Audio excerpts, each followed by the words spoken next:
2024-25ನೇ ವರ್ಷದ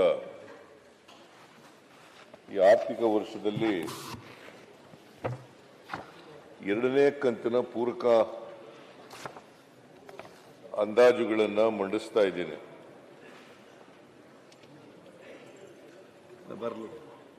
ಈ 24-25ನೇ ವರ್ಷದ ಎರಡನೇ ಕಂತಿನ ಪೂರಕ ಅಂದಾಜುಗಳು 5317.83 ಕೋಟಿ ರೂಗಳನ್ನು ಒದಗಿಸಲಾಗಿದೆ.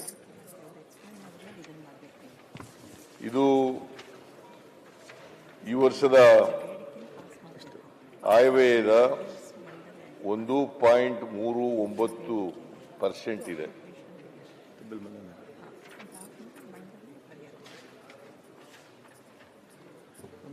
ನಿಮಗೆ ಗೊತ್ತಿದೆ ಮಾನ್ಯ ಅಧ್ಯಕ್ಷರೇ, ಪ್ರತಿ ವರ್ಷನೂ ಕೂಡ ಪೂರಕ ಅಂದಾಜುಗಳನ್ನ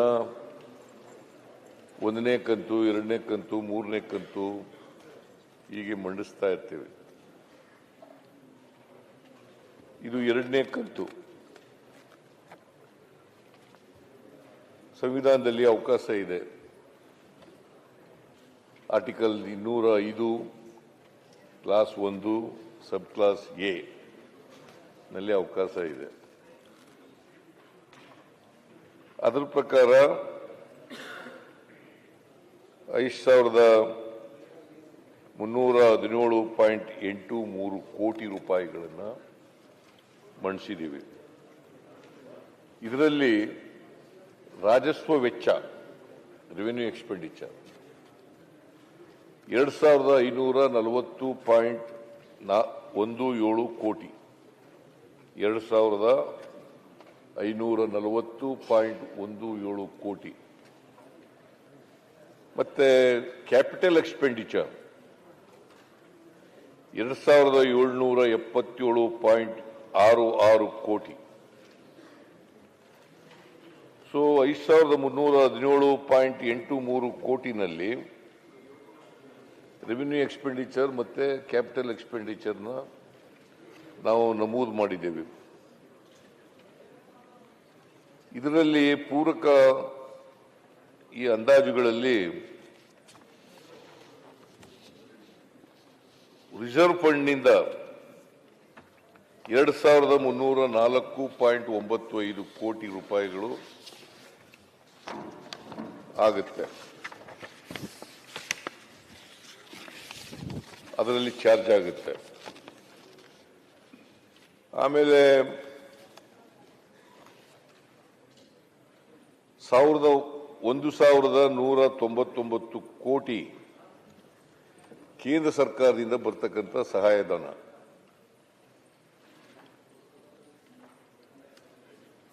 ಇದು ಕೇಂದ್ರ ಸರ್ಕಾರದಿಂದ ಬರ್ತಕ್ಕಂಥದ್ದು 1199.94 ಕೋಟಿ. ನಿಜವಾಗಿ ಹೊರ ಹೋಗುವ ನಿವ್ವಳ ನಗದು ಮೊತ್ತ, ಕ್ಯಾಶ್ ಔಟ್ಫ್ಲೋ, ಅದು ಎಷ್ಟಪ್ಪ ಆಗ್ತದೆ ಅಂತಂದ್ರೆ 1812.94 ಕೋಟಿ.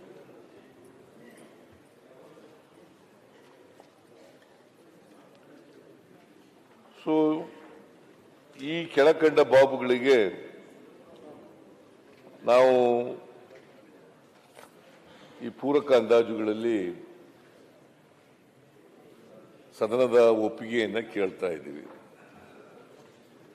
ಇದು ಹೇಗೆ ಭರಿಸ್ತೀರಿ ನೀವು ಇಷ್ಟೊಂದು ಹಣನ ಅಂತಕ್ಕಂಥ ಪ್ರಶ್ನೆಯನ್ನು ಸ್ವಾಭಾವಿಕವಾಗಿ ಕೇಳಬಹುದು.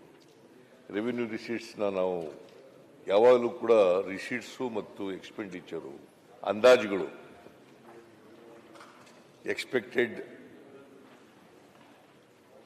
ರೆವಿನ್ಯೂ ರಿಸೀಟ್ಸ್, ಎಕ್ಸ್ಪೆಕ್ಟೆಡ್ ಎಕ್ಸ್ಪೆಂಡಿಚರ್ ಅಂತ ಹೇಳ್ತೀವಿ ಬಜೆಟ್ನಲ್ಲಿ. ಸೊ ನಾವು ರೆವಿನ್ಯೂ ರಿಸೀಟ್ಸ್ನಲ್ಲಿ ಹೆಚ್ಚು ಮಾಡೋದ್ರಿಂದ ಇದನ್ನು ಸರಿತೂಗಿಸ್ತಕ್ಕಂಥ ಕೆಲಸವನ್ನು ಮಾಡ್ತೀವಿ. ಮತ್ತು ಸಾಲ ತಗೊಳ್ಳೋದ್ರಲ್ಲಿ ಸಾಲ ತಗೋತಾ ಇದ್ದೀವಿ, ಅದನ್ನು ಕೂಡ ಮಾಡ್ತೀವಿ. ಮತ್ತು ರೀಪ್ರೈವೇಟೈಸೇಷನ್ ಮಾಡ್ತಕ್ಕಂಥ ಇದರಿಂದ ಕೂಡ ಮಾಡಲಿಕ್ಕೆ ಸಾಧ್ಯ ಆಗ್ತದೆ. ಅದರಿಂದ ಒಟ್ಟಾರೆಯಾಗಿ ಎಷ್ಟು ಕ್ಯಾಶ್ ಔಟ್ಫ್ಲೋ ಆಗ್ತದೆ ಅಷ್ಟು ದುಡ್ಡನ್ನು ಬೇರೆ ಬೇರೆ ಬಾಬುಗಳಿಂದ ನಾವು ಬೇರೆ ಬೇರೆ ಕಡೆಗಳಿಂದ ತುಂಬಿಸ್ತಕ್ಕಂಥ ಕೆಲಸವನ್ನು ಮಾಡ್ತಾ ಇದ್ದೀವಿ. ಇದರಲ್ಲಿ ಮಾನ್ಯ ಅಧ್ಯಕ್ಷರೇ 100 ಕೋಟಿಗಳಿಗಿಂತ ಹೆಚ್ಚು ಖರ್ಚು ಮಾಡ್ತಕ್ಕಂಥದ್ದು ಯಾವ್ಯಾವ ಇಲಾಖೆಗಳಲ್ಲಿ ನಾವು ಖರ್ಚು ಮಾಡ್ತೀವಿ. ಇದು ಸಾಮಾನ್ಯವಾಗಿ ಮಾನ್ಯ ರೆವಿನ್ಯೂ ಇದು ಎಂಥದ್ದು ಪೂರಕ ಅಂದಾಜುಗಳಲ್ಲಿ ಈಗ ಯಾವುದೋ ಒಂದು ಇಲಾಖೆಗೆ ದುಡ್ಡು ಇಟ್ಟಿರ್ತೀವಿ, ಅದು ಸಾಲದೆ ಹೋಗ್ಬೋದು ಅಥವಾ ಹೊಸ ಸೇವೆಗಳು ಬರ್ಬೋದು. ಇಂಥ ಸಂದರ್ಭಗಳಲ್ಲಿ ಮಾತ್ರ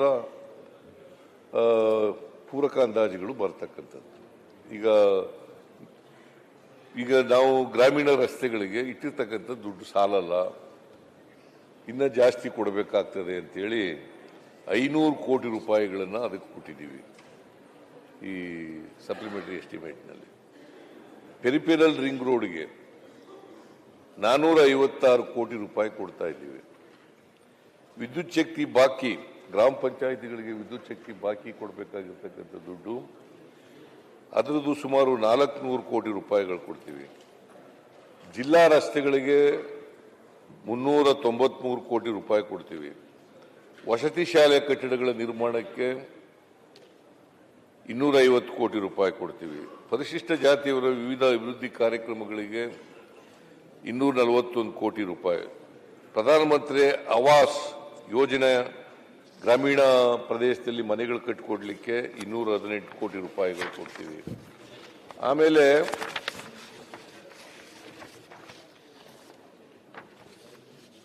ಪರಿಶಿಷ್ಟ ಜಾತಿಯವರಿಗೆ ವಿವಿಧ ಅಭಿವೃದ್ಧಿ ಯೋಜನೆಗೆ 200 ಕೋಟಿ. ಹಾಲು ಉತ್ಪಾದಕರಿಗೆ ಇನ್ಸೆಂಟಿವ್ ಕೊಡ್ತೀವಲ್ಲ, 5 ರೂಪಾಯಿ 1 ಲೀಟರ್ ಕೊಡ್ತೀವಲ್ಲ, ಅದು ಕೊಡ್ಲಿಕ್ಕೆ ಕಡಿಮೆ ಇದೆ ಅಂತೇಳಿ 200 ಕೋಟಿ ರೂಪಾಯಿಗಳನ್ನು ಕೊಡ್ತಾ ಇದ್ದೀವಿ. ಜಿಲ್ಲಾ ಹಾಗೂ ಇತರ ರಸ್ತೆಗಳ ನಿರ್ವಹಣೆಗೆ 200 ಕೋಟಿ ರೂಪಾಯಿ. ವಸತಿ ಯೋಜನೆಗೆ 137 ಕೋಟಿ ರೂಪಾಯಿ. ಗ್ರಂಥಾಲಯಗಳು ಮತ್ತು ಡಿಜಿಟಲ್ ಮೂಲಸೌಕರ್ಯಕ್ಕೆ 132 ಕೋಟಿ ರೂಪಾಯಿಗಳು. ಪ್ರವಾಸಿ ತಾಣಗಳಲ್ಲಿ ಮೂಲಭೂತ ಸೌಕರ್ಯ ಕಾಮಗಾರಿಗಳು ಒದಗಿಸಲಿಕ್ಕೆ 131 ಕೋಟಿ ರೂಪಾಯಿಗಳು. ಅಂಗನವಾಡಿ ಕಟ್ಟಡಗಳ ಉನ್ನತೀಕರಣಕ್ಕೆ 113 ಕೋಟಿ ರೂಪಾಯಿಗಳು. ಇತರೆ ಅಂತೇಳಿ ಬೇರೆ ಬೇರೆ ಇಲಾಖೆಗಳಲ್ಲಿ 100 ಕೋಟಿಗಿಂತ ಕಡಿಮೆ ಇರ್ತಕ್ಕಂಥ ಖರ್ಚು ಮಾಡ್ತಕ್ಕಂಥ ಇಲಾಖೆಗಳು ಅವಕ್ಕೆ ಅನುದಾನವನ್ನು ಕೊಡ್ತಾ ಇದ್ದೀವಿ. ಸೊ ಅದು 1446 ಕೋಟಿ ಆಗ್ತದೆ. ಒಟ್ಟು 5318 ಕೋಟಿ, 17.83 ಕೋಟಿ, 18 ಅಂತ ರೌಂಡ್ ಫಿಗರ್ ಹಾಕಿದ್ರೆ 18 ಕೋಟಿ ರೂಪಾಯಿಗಳನ್ನು ಕೊಡ್ತಾ ಇದ್ದೀವಿ. ಸೊ ಈ ಖರ್ಚಿಗೆ ಮಾಡಬೇಕಾದ್ರೆ ಸದನದ ಅನುಮತಿಯನ್ನು ಪಡ್ಕೋಬೇಕಾಗ್ತದೆ.